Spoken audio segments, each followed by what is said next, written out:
heel grapperig. Wist ik even net wat ik zeg. Daar doen een beer op skimoen zeg. Beer boeloe, boeloe de beer. Wat oh wat, beleven te deze keer.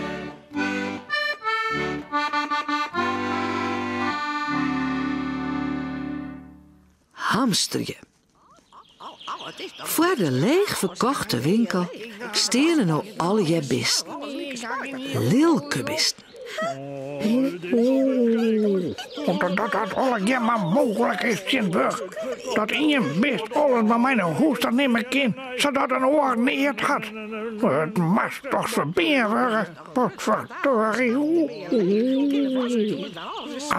Maar hoe maakt het nou met mijn warme hieten? Ik ga helemaal geen jeppels meer. Ja, mijn bal is op en mijn hunning en de viskas van Jannie. Als er geen viskas is, zal ik toch dwongen worden als ik een smakelijke brot eruit afzaag.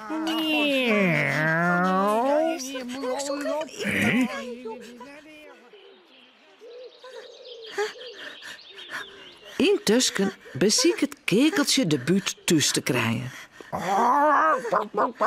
Trio, Piekje. Ik zal loeken. Het maatslagje, kom op. Nog maar 2 kilometer.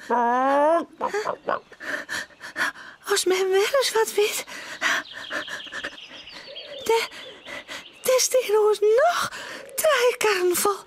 Waar Martine naar huis te brengen. Ren ons maar vast naar huis.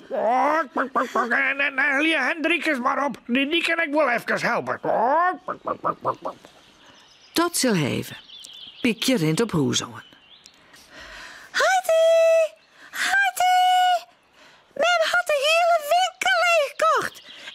En dat moet nou alle jaar naar huis gebracht worden. Heidi!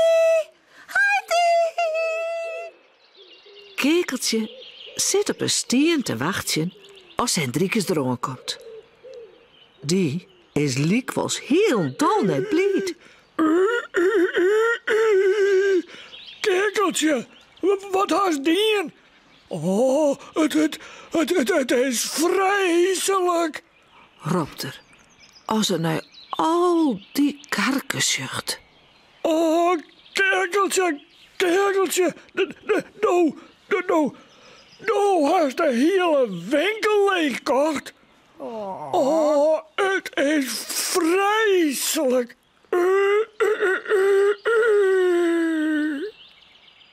Nou zucht hij het zelfs. Zei Piekje. En Kekeltje wordt fjoreerd. Maar ik zie het echt van die, hè. Stammert ze. Oh, maakt alles voortdaliks waarom naar de winkel brengen. Oh, wat slim. De hele winkel leeg heb je. Oh, nou, kom nou. Wij helpen dit wel. Nou, dat liek het in alle gevallen het beste wel te wezen. Denkst du ik net? Dat, als letter op een dag, pakken Grietsen en Beppe even om een pakje koekjes naar de winkel zullen. Grietsen, alles stiert er nog. Dat valt mij te. Hetzelfde hield die kekeltje de hele winkel wel leeg, kipje kind. Ja, maar gelukkig had ze dat naar die in.